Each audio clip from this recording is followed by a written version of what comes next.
Justice Ruth Bader Ginsburg will continue to work from home next week as she recovers from cancer surgery. NBC News Justice correspondent Pete Williams has the rest of this news. Pete?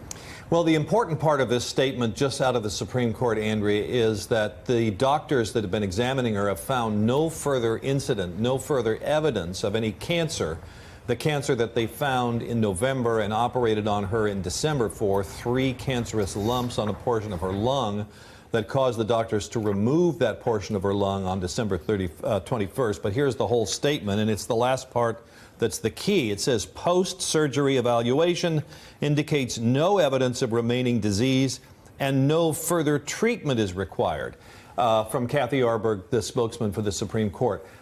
We had suspected this was the case. This certainly was the direction in which the initial statements from the court were right after the surgery. We were wondering whether Justice Ginsburg might come back for the second week of oral argument that is scheduled for next week, Monday, Tuesday, and Wednesday. The court has a pattern of 2 weeks on, 2 weeks off. So we thought perhaps she might try to come back. But doctors say the normal time to recover from this surgery is a month. Now, if her surgery was December 21st, we're not out of that window yet. And of course, she's 85 years old, and you'd assume she'd need all that time to recover.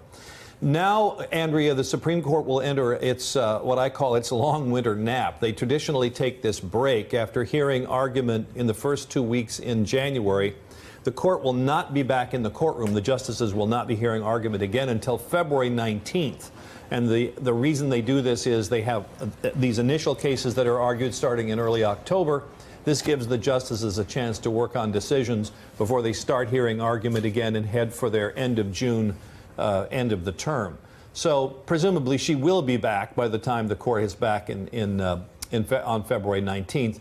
And the court is saying she's still participating in the cases. She's reading the written briefs. She's reading the transcripts of oral argument, and she's voting on the cases. So she's still going to vote. She's still going to be a part of the Supreme Court's decisions.